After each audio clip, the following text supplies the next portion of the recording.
You got a big match, a lot of other things going on. I'll tell you, this is one of the biggest cards that's been signed in a long, long time, and, I guess it's appropriate. Following the Mid South Fair that's been in town for 10 days here, and, of course, we've been having USWA Championship Wrestling out at the fair. It's going to be there again tonight. We've got the finals tonight at the Mid South Fair of the big tournament that's been going on, and also again tomorrow night. I'm going to be out there tonight. I think Jeff Jarrett, Robert Fuller, a lot of people out there tonight, and tomorrow night also. So I want to invite everybody to come out there and see that. Before I talk about this match that I've got coming up Monday night, which is of course a big one, I want to mention a couple of other things that you said that we got going on here. Can you not hear me over there? Is there a problem? All right. That's Red upstairs. I know. We're blaming Red. Now we got a little sound now. There you go. All right. Yeah, I just want to mention a couple of things you said. I got some other things going. Last week I mentioned this big benefit softball game that's coming up in Nashville tomorrow, and we've had a ton of calls here at the station in Memphis about it. I just wanted to mention there is a benefit softball game. There's a big softball challenge that's going to be taking place tomorrow afternoon at 4 o'clock at Greer Stadium in Nashville, Tennessee. Now, this is all to benefit the City of Hope, which is an AIDS and Cancer Research Center there in Nashville. And let me just tell you some of the people that I'm going to be playing softball with up there. I'll just mention the names, and you might want to make the trip to Nashville to see this game. It is going to be exciting. Here are some of the ball players that are going to be involved. Clint Black, Vince Gill, the Kentucky Headhunters, George Jones, Lisa Hartman's going to be there, T. Graham Brown, Paul Overstreet, Jim Varney, Hayburn. Hayburn. Yeah, he's going to be there. Jerry Lawler, I don't know who that guy is. Listen to this. Garth Brooks. Yeah. Travis Tritt, Mark Chestnut, Mark Colley, Tricia Yearwood, Patty Loveless, Shenandoah, Conway Twitty, the Nitty Gritty Dirt Band. There's going to be some Hall of Fame baseball players there playing too. Catfish Hunter, Don Sutton, Rick Roden, Phil Necro, and Gaylord Perry, and Reba McEntire singing the national anthem. It's going to be the biggest thing going, yeah. So anyway, now a lot of people asked about tickets. You can call Nashville Ticketmaster. The tickets are $10. And it's going to be tomorrow at 4 o'clock at Greer Stadium in Nashville if you want to come up there. And after the game is over, there's going to be a big concert. It's kind of a jam concert featuring everybody. So it should be good, okay? Yes, indeed. Quite an afternoon. That's tomorrow. That's tomorrow afternoon.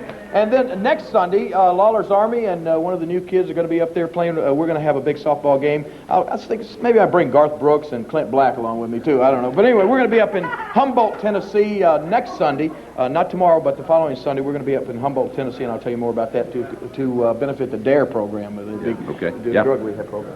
Now, all right, talk about this match Monday night. Real quick, okay. I just want to mention the reason that I am excited about this match is because I guess a few years back, what took place in the wrestling industry, or in the wrestling profession or business, as all sports really, the bottom line is they're basically businesses. Everybody's in the sport to make money,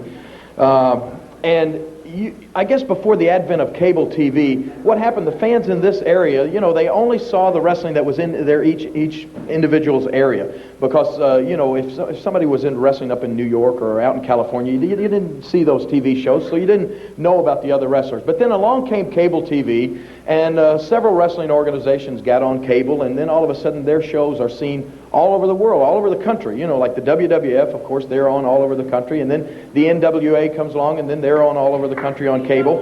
And, of course, USWA has been on ESPN, and we were seen all over the country, too. But what it did, it gave the fans an opportunity to see other wrestling organizations. Now, there was some good things and some bad things about this. The good things was that fans got to see a lot of other wrestlers. But one of the bad things came about in this was the fact that all of the wrestling organizations all of a sudden started this fierce competition with each other. Used to, the competition was just between the wrestlers, and that's the way it always should have been. But then all of a sudden, the wrestling organizations, the companies, started competing with each other. They wanted to all get all the best wrestlers, and they wanted to all have all the talent, and they didn't really want to cooperate with each other. Like if you wrestled for the WWF, they didn't want you wrestling for the NWA, or if you wrestled for the NWA, they didn't want you wrestling for the USWA. And that, I think, was the loss of that's where the fans became the losers, because then, used to be we used to claim to be world heavyweight champions, and just, that was one of the things about this unified title that I was always proud of. And I've said this before, and a lot of people think, well, you're just harping on that, but if you really look at it, it's the truth. I mean, guys claim to be world champions, but in actuality, if the company that they work for won't let them wrestle anybody that's not in their company, then they're not truly considered a world champion. I mean, you know, if Hulk Hogan is calling himself the world champion, but if he can't come down here and wrestle me, or if he can't go and wrestle somebody in the NWA, then why not? I mean, he's really just the WWF champion. The same goes for Lex Luger in the NWA. If he can't wrestle anybody outside that organization, then he is just the company champion. Now, I'm not knocking these guys as individuals, but it's just a company policy that I wish someday would change. And when I won the AWA World Heavyweight Championship, I issued a challenge to all the other so-called champions. And the only one, as I said, the only company, the organization that had the guts, because it took a lot of guts to put your championship at stake, was the World Class organization with Kerry Von Erich. And Kerry Von Erich, the World Class World Champion, wrestled me, the AWA World Champion, in Chicago in December of 1988. And fortunately, I was able to come out on top in that match. And that's where the Unified Heavyweight Championship of the World came about.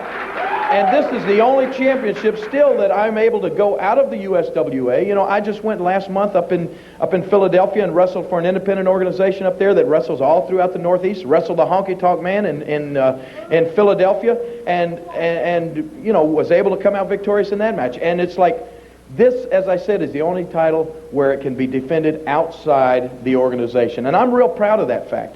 And the reason that I'm excited about this match that's coming up Monday night is the fact that, you know, here's Coco Ware, who has just been in the WWF. And a lot of people come to me, I mean, especially the young kids, because they don't always understand the implications and things like that. They come to me and they say, hey, why don't you go to the WWF, or why don't you go to the NWA? And a lot of times they say, you know, why don't you go to the big time? And because I guess that these guys are on cable, or, you know, every time you see it, it looks like a sold-out crowd or something like that, a lot of people think that that is the big time. But I just want to tell you this. I've been to New York City. I was on, you know, I've been to New York to wrestle. I wrestled the Road Warriors right in the Meadowlands Arena there in front of a sold-out crowd. And I've been on the David Letterman show. And I just want to tell you my experience in New York. When I left my hotel to go to the subway to get on the David Letterman show, and this is the honest to God's truth, I stepped over, out of a nice ritzy hotel, I had to step over people that were sleeping on the street. One guy had a baseball bat that he was using for a pillow that was sleeping right on the street. Now, if you people that think New York is the big time, a lot of you have obviously never been there, because I can tell you that I wouldn't live in New York City if they gave me a penthouse in Trump Plaza. I love Memphis, Tennessee, and this is my home, and we have got the greatest wrestling fans in the world right here in Memphis, Tennessee. Bar none. I wrestled in Philadelphia just a few weeks ago, and there was one of the best matches that I've ever seen going on, and some of the fans were sitting there yelling, boring, boring. To me, these people are not wrestling fans like we have down here. These are real wrestling fans. These are people that know what wrestling's all about, and that's why I stay in the USWA, because this is an organization that still, their primary number one concern is they sell wrestling. They sell wrestling tickets. That's the only way they make their money. They're not, you know, they're not like the WWF. They sell dolls and toys and games and cereal and everything you can think of, and that's the way they make their money. So they're not going to push wrestling. This organization is concerned with one thing, and that's selling wrestling tickets to wrestling fans, and that's why they give them wrestling. And that's why I'm here, and that's why I'm excited about Monday night, because it's a chance to go up against Coco Ware, who is just coming from the WWF. Now, I'm not taking anything away from Coco, because Coco is a fine wrestler. Coco is a great athlete. But I want to have a chance to show people that Memphis, Tennessee and the USWA is big time, and it's as big time as I want to get. And I'm going to show everybody here, and I'm going to show Coco Ware that we got some winners down here. Very good, the King.